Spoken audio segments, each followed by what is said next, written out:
Ghana was famous for its wealth and trade in gold. The growth of trade stipulated the development of the early Akan state, which was located on the trade route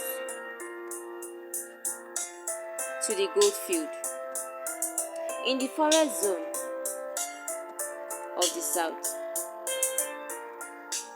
The forest itself was populated by a small number of people, and the Akan-speaking people began to move into this area towards the end of the 15th century.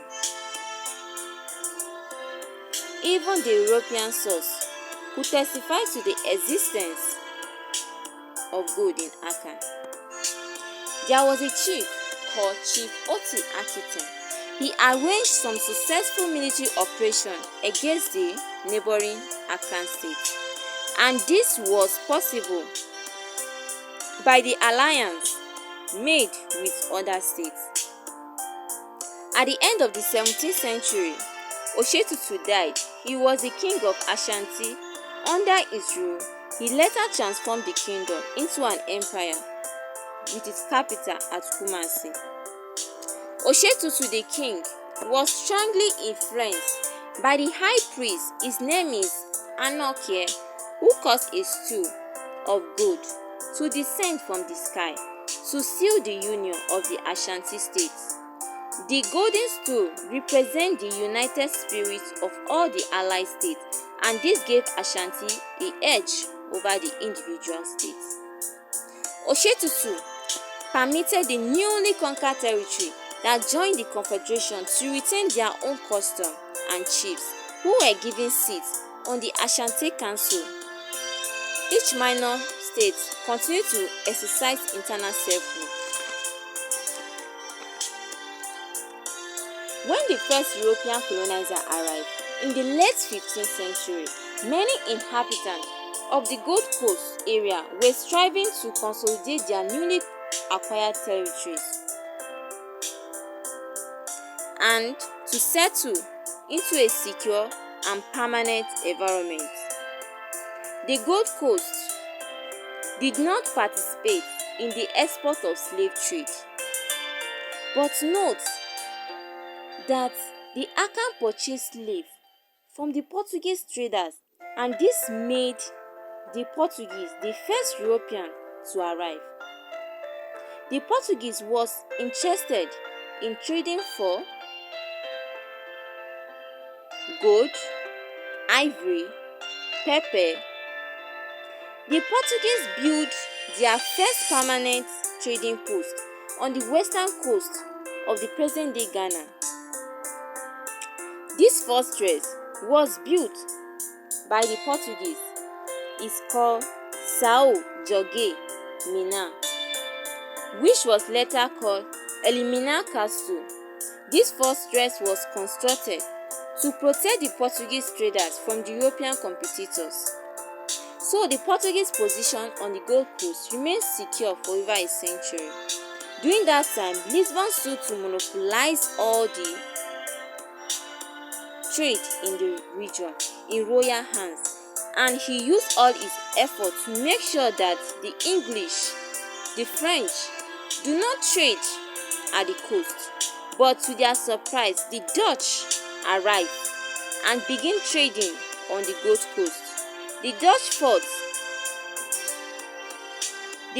built forts at Komenda, Kumasi in 1612 and in 1637.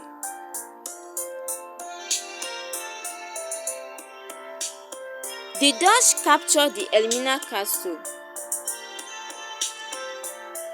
from the Portuguese, and other European traders joined in by the mid-17th century, which were the English, the Danes, and the Swedish. The Gold Coast became the highest concentration of European military architecture outside of Europe. Sometimes they were also drawn into conflict with local inhabitants.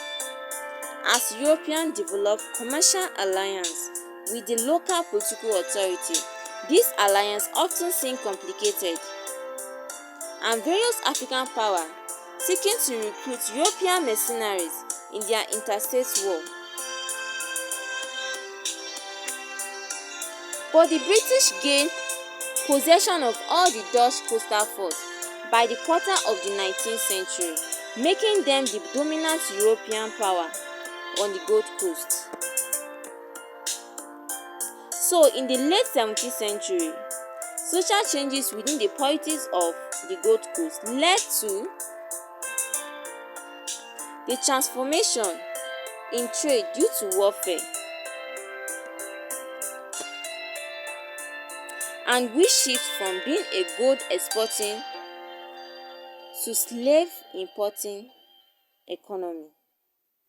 For example, the Ashanti waged war against the smaller states in order to control and extract tribute payments from this kingdom, and this led to the substantial greater number of Africans perish during wars and bandits attack or while waiting in captivity for transshipment. Disease caused a high losses among the Europeans who engaged in slave trade.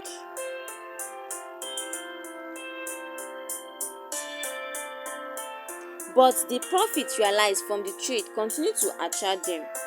The growth of anti-slavery sentiment among the Europeans made slow progress against the Africans and the European interest in the slave trade, although so many people condemned the slave trade as early as 17th century.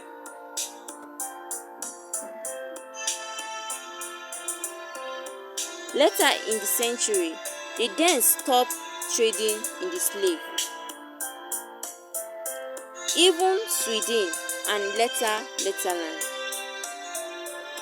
In 1807, Britain used its naval power and its diplomatic muscle to outlaw trade in slaves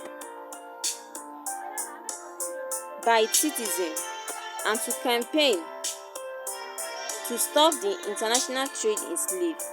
The importation of slaves into the United States was outlawed in 1808, although it was not successful until 1860 because of the continued demand for plantation labor in the New World.